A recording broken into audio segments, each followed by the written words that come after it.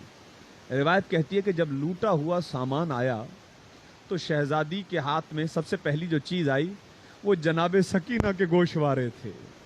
اللہ اکبر. گوشواروں پر نظر پڑی، جناب زینب نے انہیں رکھ دیا. اس کے بعد چادریں اٹھائیں، چادروں کو برابر میں رکھ دیا. اس کے بعد شہزادی نے وہ کرتا اٹھایا کہ جو مختلف مقامات سے پھٹا ہوا کرتا تھا، بوسیدہ کیفیت میں کرتا تھا. اس کرتے کو پہلے چوما، آنکھوں پہ رکھا، اس کے بعد اپنے سر مبارک پر رکھا. ایک شامی خاتون نے سوال کیا، اے بی بی آپ نے باقی سامان کو ہٹا دیا، یہ کرتا آپ نے اٹھایا، اس کی کیا وجہ ہے؟ شہزادی گریہ کرنے لگی اور کہنے لگی کیا بتاؤں، یہ وہ کرتا ہے کہ جو میری ماں مدینے میں سیتی رہتی تھی اور آنسو بہایا کرتی تھی، سیتی رہتی تھی اور گریہ کرتے رہتی تھی. اور ایک دن مجھے بلا کر کہا، کہنے لگی کہ زینب جب بھیا آخری وقت رخصت کے لیے آئے تو میری طرف سے اپنے ہاتھوں سے یہ کرتا پہنانا، اور جب پلٹ کر مدینے آ جاؤ تو یہ کرتا میری قبر پر ڈال دینا. بس شہزادی اسی وجہ سے وہ کرتا اپنی آنکھوں سے لگائے رہے. روایت کہتی ہے اس کے بعد شہداء کے سر آئے. آخری جملہ عرض کر رہا ہوں آپ کی زحمت تمام عزیزوں. روایت کہتی ہے کہ اس کے بعد سر آئے، اور جیسے ہی سر آئے تو شامی عورتیں بیان کرتی ہیں کہ کوئی نہ کوئی بی بی بڑھتی اور سر اٹھاتی، اپنی گود میں رکھتی اور اس کا ماتم کرنا شروع کرتی، مرثیہ پڑھتی، گریہ کرتی. لیکن ہم نے دیکھا کہ 2 ایسے چھوٹے سر تھے کہ جو ایک طرف رکھے ہوئے ہیں، ان کے اٹھانے والا کوئی نہیں تھا. ایک خاتون اٹھی اور کہنے لگی کہ کیا ان کی ماں مر گئی ہے کہ جو ان کو پرسا دینے والا کوئی نہیں ہے؟ ایک بی بی نے کہا نہیں، یہ زینب کے بچے اون و محمد ہیں. شہزادی زینب خود اٹھی، کہنے لگی میں کس کس کا ماتم کروں؟ اپنے بھائی حسین کا ماتم کروں، اپنے بیٹے علی اکبر کا ماتم کروں، اپنے بھائی عباس کا ماتم کروں، یا اون محمد کا ماتم کروں. الا ولعنۃ اللہ علی القوم الظالمین وسیعلم الذین ظلموا ای منقلب ینقلبون. بار الہ تجھے واسطہ ہے تیری خلقت طاہرہ کا، ہماری اس عبادت کو اپنی بارگاہ میں قبول فرما. ادارے کی جانب سے فرش عزا کا اہتمام کیا گیا اور مومنین جنہوں نے شرکت کی، جناب زہرا کی جانب سے بہترین اجر عطا فرما. اس فرش عزا کے حق کا واسطہ ہمارے گناہان کبیرہ و صغیرہ معاف فرما، ہمیں تعلیمات اہل بیت پر عمل کرنے کی توفیق عطا فرما. یہ مجلس عزا بطور پرسا اپنے مولا و آقا کی خدمت میں پیش کر رہے تھے. ہمارے مولا و آقا کو ہم سے راضی و خوشنود فرما، امام کے ظہور میں تعجیل فرما اور ہمیں امام کے آوان و انصار خاص میں شمار فرما. ربنا تقبل منا انک انت السمیع العلیم. ما شاء اللہ لا حول ولا قوة الا باللہ العلی العظیم. صلوات برکات.